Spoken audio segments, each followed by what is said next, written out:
We open this block with an emerging report that highlights that the United Nations removed the head of one of its local offices serving the Palestinians after she posted a tweet during the recent flare-up of conflict between Israel and Gaza, where she committed the apparently unforgivable offense of condemning the terrorist Palestinian Islamic Jihad's, quote, indiscriminate rocket fire, close quote. Those are how she phrased it. Now, a UN spokesperson confirmed the story for the Times of Israel today that Sarah Mascroft, who headed what's called the United Nations Office for the Coordination of Humanitarian Affairs in the occupied Palestinian territory, that's again what the office is called within the UN, she said in her controversial tweet, quote, relieved to see a ceasefire agreed, ending hostilities impacting both Palestinians and Israeli civilians. Such indiscriminate rocket fire of Islamic Jihad provoking Israeli retaliation is condemned.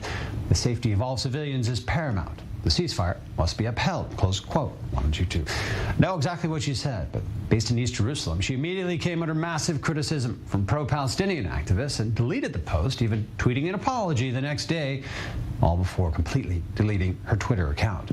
Now, her last statement on the platform, quote, I sincerely apologize for my poor judgment. All civilians everywhere must be able to live in peace, close quote. Now, this saga drew Dan Perry to the studios here, international affairs analyst, former Europe and Middle East editor of the Associated Press. Dan, I know you have a long view on these organizations, international agencies, how they're dealing with Israel. What did we just witness here? I mean, was this the UN staff held hostage in many ways to local Palestinian sentiment? Is it a norm for these international organizations based in these areas? What happened here? Well, there's multiple layers to this issue here. One is how organizations deal with social media in general. The UN tries to have it both ways. They talk in their guidelines about how they respect employees' freedom of speech, but on the other hand, they insist that these align with UN principles, and what these may be. There's some nice words that are mentioned as UN principles, but largely a lot of subjectivity here. So it's a situation where there's a lot of potential for the UN bureaucracy, which is essentially anti-Israel in its instinct, and that's the second layer, to deploy subjectivity, and I think that's what we saw here.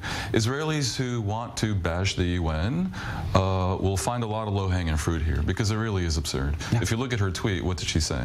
That the firing was indiscriminate. I mean, I would quibble with that. It was very discriminate. They were looking to target civilians, and that they provoked Israel, which they obviously did, and then she praised the ceasefire, saying both sides, civilians have a right to live in peace. You can see her attempt to be even-handed. I mean, the subtext is this. She appeared to agree that Islamic Jihad and its ilk provoke Israel. She did not explicitly condemn Israel for arresting the head of the Islamic Jihad in northern West Bank, which was also part of the escalation here. So if you take a step back, it looks like a bit of a pro-Israel tweet, but oh my Lord, how pitiful it is for the UN to consider it unacceptable that one of its senior people appears to not be aligned with a terrorist group firing rockets at civilians of one of its member states. You look at this and you just have to cringe. When it comes to these international bodies, I mean, it's just the nature of this conflict is so polarizing. You're either here or you're there on this issue. It's just what you see when it comes to almost all foreign entities, organizations, or the UN in particular, is just so charged that this is how it is. You can't sit in the middle on these issues. I mean, clearly they have trouble with nuance. Again, I would distinguish between the senior echelons of the UN, like the Security Council, with all its own problems, and the bureaucracy. Now, this is a particular part of the bureaucracy that deals with humanitarian issues. And Israel does not cover itself in humanitarian glory in the West Bank. I mean, what do? They deal with the civilian casualties and the infrastructure damage of these operations that Israel conducts in Gaza. So, obviously, they're not going to be overflowing with pro-Israel sentiment. But this particular case, as I say, attaches to the difficulty of dealing with social media, and beyond that, reflects this knee-jerk instinct within these organizations to A, give in to a Twitter mob, and B, betray anti-Israel bias. There's another incident that sort of came along with this article. It was a New York Times local Gaza handler, I think, who it was revealed to be tweeting, especially espousing Hitler's tactics in World War II, gleefully on Twitter. The New York Times just got rid of him, but he's a long-time, guy with them, with the BBC, other outlets. It appeared that some media watchdog basically just exposed some of his latest sentiments, and that maybe forced the New York Times to get rid of him.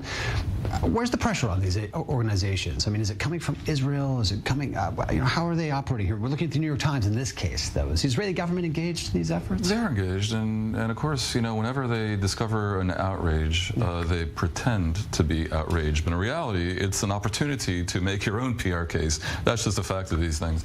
The media in particular really have a need to be seen as impartial, to be impartial. Yeah. I know that from personal experience. Most serious media, the policy is keep your mouth shut and don't express your opinions, because inevitably, even though as an individual you have freedom of speech and all the rest of it, it does entail reputational risk to the employer. If a New York Times employee tweets out something preposterous, good luck as a New York Times explaining to Israel or to Israel supporters, indeed to the world at large, that this does not in any way reflect badly on the New York Times. At least in this case, they took some action. So we'll stay tuned on others. Dan Perry, thanks for being with us on the latest in this international arena, certainly with the UN. Thanks for joining. My pleasure.